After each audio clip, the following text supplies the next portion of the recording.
stand behind him. Okay, put your hands up on him. Stretch your arms. Okay. Louis, put your arms behind him. Now, I want you all to do to one another what is done to you. Got it? Okay? Now, I want you to do with what's done to you. Now, did you see what just happened? I'm going to ask you, Peter, why did you move? Why did you move? Because they moved. Did you hear what he said? The first word was what? Because. Remember we said the yield is a result of the because. And the force of the because was, why did you move? Because he moved. Because he pushed you. He pushed me. So in other words, you are the force to his because that caused him to yield, either positive or negative, whatever the result of that move might result in. So in actuality, you could claim to be a victim, Peter, to your predecessor, your father that pushed you. And so you're the predecessor of your father pushing you. And so what you've just witnessed is generational curse. What did I just say? You've just seen what? Generational curse. It came because I'm only the result of what happened to me, and so I beat my children because my father beat me, and I beat my children because I was beaten. How many understand? Root cause analysis, because. Now, I want you to see something here, and this is the journey that we're going to begin to go on today. I am not so good. Shania is good. Did you get it? Group, I want you to hear, and I want you to work this process. I am who? In this exercise, I represent not so good. And so if not so good pushes you, what will be the result, Peter? What will be the result? Not so good. So again, you could only be as good as who pushes you. So if not so good pushes you, the end result will be what? Not so good. But if good pushes you, what will be the result? Good. So the key is, you better know the difference between what? You better know the difference between not so good and. Now that's orientation. This is what we've just told you is practical, but now it's up to you. I mean, theory, but now it's up to you for practical. Are you getting it? Who am I? Who is? Good. Now let's see if you've learned anything.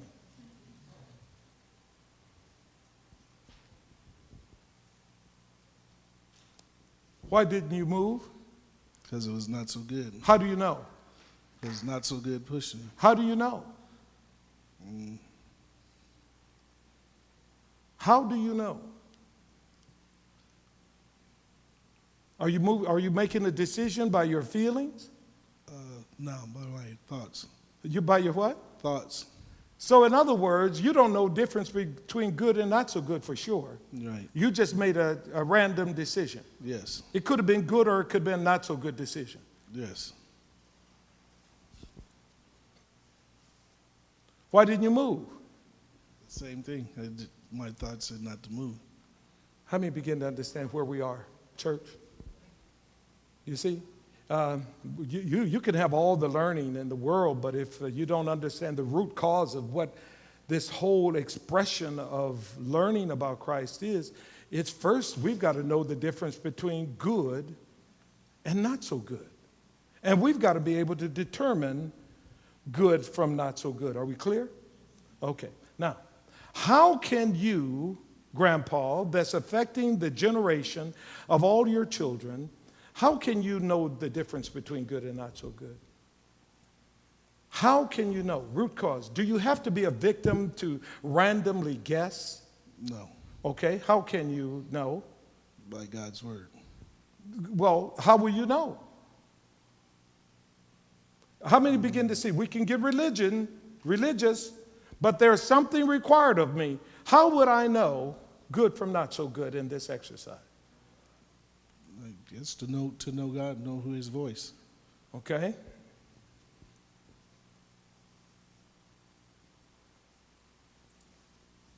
Why didn't you move? Because I didn't know the voice. I don't know.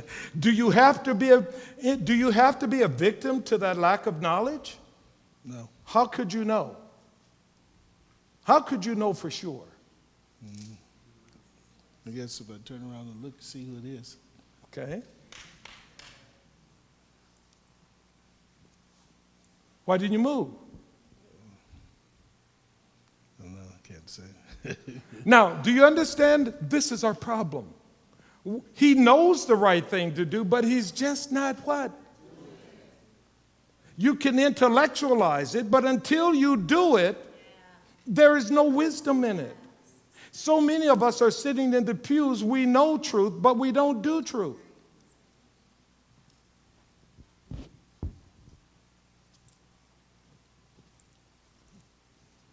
Why didn't you move? That was not so good. What will you have to do to know the difference, Grandpa? You're affecting your own generation. How many of you understand our children are getting it? The next generation, Grandpa, what do you need to do? Let's get out the way. No, but did not get out the way from because you're missing good too. Can you know the truth? I can know the truth. How do you know? If I turn around and look for the truth. Yes.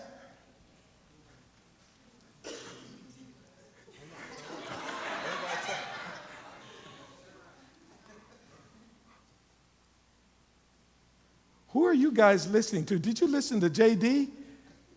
And so you're going to allow yourselves to be victimized from the truth you've learned just because you heard an angelic host telling you to be blind? Do you know the truth now? Who pushed you? Not so good. Now you can go to heaven. You know the difference between good and not so good. Come back. You don't have to turn all the way around. Did not God provide a way of escape? Now, Grandpa left you penniless because he didn't leave you with much blessing because you didn't get much inheritance from him. But you can leave the inheritance from yours.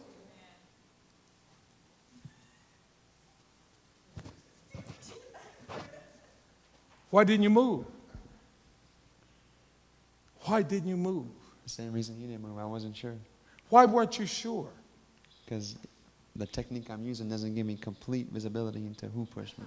Well, what more visibility do you need? But now, how can you affect your next generation? Okay. How do you affect the next generation? I didn't push not so good. Okay. All right. So this is kind of a backwards way of backing into it, but go to heaven. All right, you know the good. Now, some get 30, some get 60, other gets 100-fold.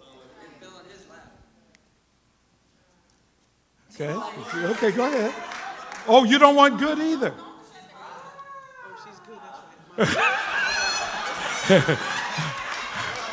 How many? We can miss all of our blessing.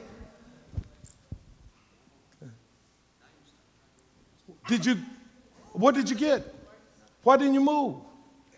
But she didn't push hard enough. How many begin to see our problem? Blessings can come our way, but some get 30, some get 60, some get 100-fold. For you to leave an inheritance for your child, what would you need to do? Just take a little bit of movement. Go ahead, says he. So that's all you're going to get? That's all you want? What are you going to do then? Is that all you're going to get for a movement when you know good pushed you? No. That's all you want? Church, do you see our problem? We'll take just a step. What could he do if he really want blessing? How many begin to get the idea? Are you begin? Some of us are not taking the fullness of our blessing. Thank you, Peter. You made it to heaven, but you could have had a lot more. Let's bless him with flying dollars.